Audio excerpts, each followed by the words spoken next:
आज हम जानते हैं कि क्या क्या ऐसे इंडिकेशन हैं जो देखकर पता लगाया जा सकता है कि आपको आरसीटी मतलब रूट कैनाल ट्रीटमेंट की आवश्यकता है। पहला है डेंटल केरीज।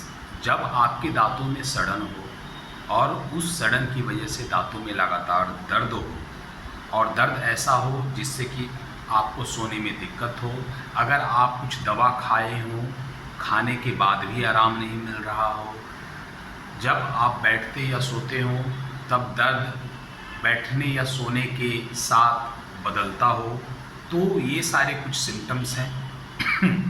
अगर ये सिम्टम्स रहेंगे तो ये दिखाता है कि उस दांत में रूट कैनाल ट्रीटमेंट की आवश्यकता है।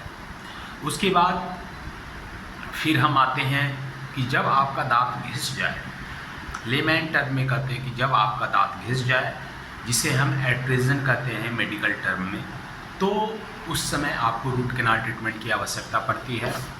उसके बाद फिर अगला इंडिकेशन होता है कि जब आपके दांत में चोट लगी हो और चोट लगने की वजह से आपका दांत का कलर चेंज हो जाए, या फिर आपके दांत के आसपास पस हो, या फिर आपके दांत के पास स्वेलिंग हो, या फिर आपके दांत में सड़न हो और जो कैविटी है जिसमें सड़न है वहाँ से पिंक कलर का टिश्यू निकला हो, जिसे हम पल्प पॉलिप भी कहते हैं, तो ये सारे सिम्टम्स है कि आपके दांतों में रूट कैनाल ट्रीटमेंट की आवश्यकता है।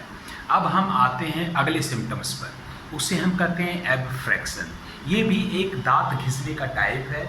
इसमें क्या होता है कि जब किसी दांत पर एक्सेसिव फोर्स लगता है तो उस दांत का पार्ट टूट जाता है, उसे ही हम एब्फ्रैक्शन कहते हैं।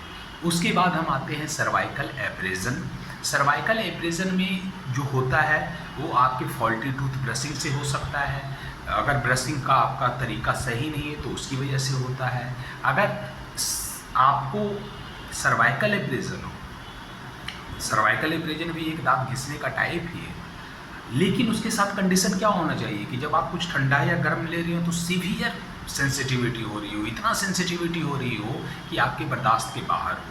ठीक उसी प्रकार एब्फ्रैक्शन में भी यही कंडीशन होना चाहिए कि ठंडा या गर्म ले रहे हो और इतनी सेंसिटिविटी होती हो कि आपके बर्दाश्त के बाहर है, आपके बर्दाश्त के बाहर है। अगर ये कंडीशन है तब ये रूट कैनाल ट्रीटमेंट जाएगा। उसके बाद अगला स्टेप है इरोजन। इरोजन में क्या होता है कि अगर आप सॉफ्ट ड्रिंक लेते हो, कोल्ड ड्रिंक लेते हो, तो आप देखोगे कि दांत घिस जाता है, ऊपर का दांत का लेयर घिस जाता है, जिसे हम इरोजन कहते हैं। या फिर एसिडिक फ्रूट लेते हो तो उससे ये दांत का लेयर घिस जाता है, जिसे हम इरोजन कहते हैं।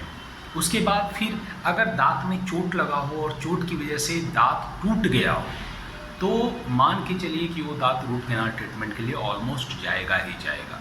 तो ये सारे इंडिकेशन है रूट कैनाल ट्रीटमेंट के। और उसके बाद ये मोस्ट कॉमन इंडिकेशन हो गए रूट कैनाल ट्रीटमेंट के। अब रूट कैनाल ट्रीटमेंट में क्या किया जाता है? रूट कैनाल ट्रीटमेंट में जैसे जहाँ पे सड़न है, पहले हम उस सड़न को वहाँ से हटाएंगे एयर रोटर की मदद से। जब हटेगा वो सड़न वहाँ पे तो ऑब्वियस है वहाँ पे एक ओपनिंग हो जाएगी।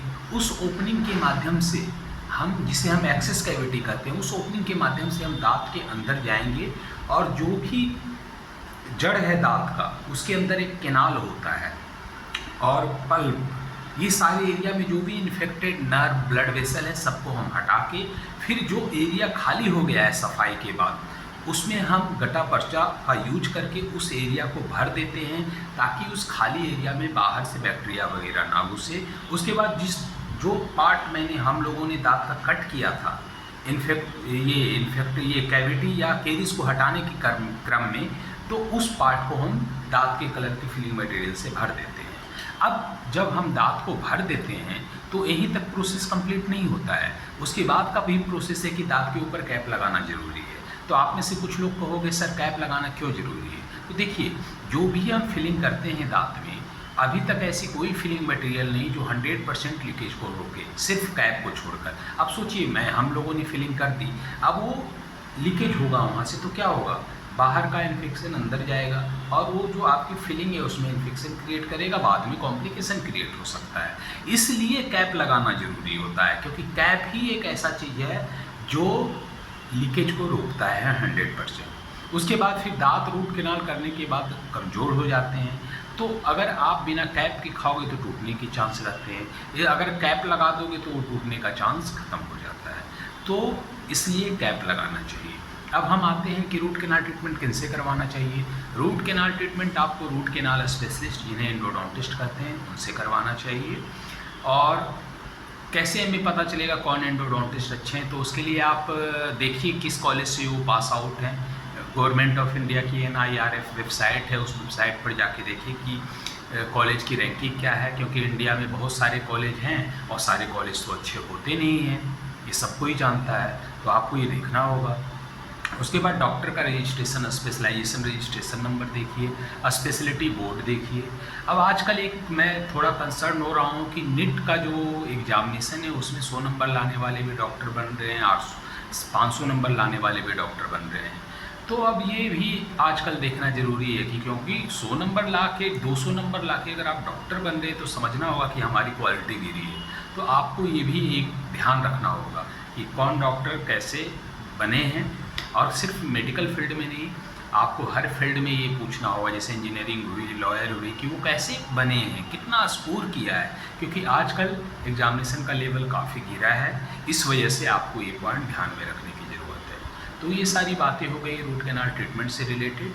अगले टॉपिक पर हम आएंगे, क्योंकि हमें सोशल मीडिया से बहुत सारे मैसेज मिल रहे हैं कि सर आप कुछ डिटेल में हर एक डेंटल का जो टॉपिक है उसमें बताएं, क्योंकि लोगों को समझ में खासकर डेंटल के बारे में नहीं आता कि क्या बीमारी होती है, किनसे ट्रीटमेंट करवाना चाहिए, खासकर स्पेशलाइजेशन के बारे में। तो आज के लिए वीडियो इतना हुआ। मैं डॉक्टर प्रकाश कुमार, टीम मेडिडेंट, पाल मार्केट, बेली रोड, पटना, बिहार से मैं अगले वीडियो लेकर फिर आऊँगा। तब तक के लिए डॉक्टर प्रकाश कुमार, मैं रूट कैनाल स्पेशलिस्ट, आपसे विदा लेता हूँ। बाय, टेक केयर, अपने स्वास्थ्य का ध्यान रखें।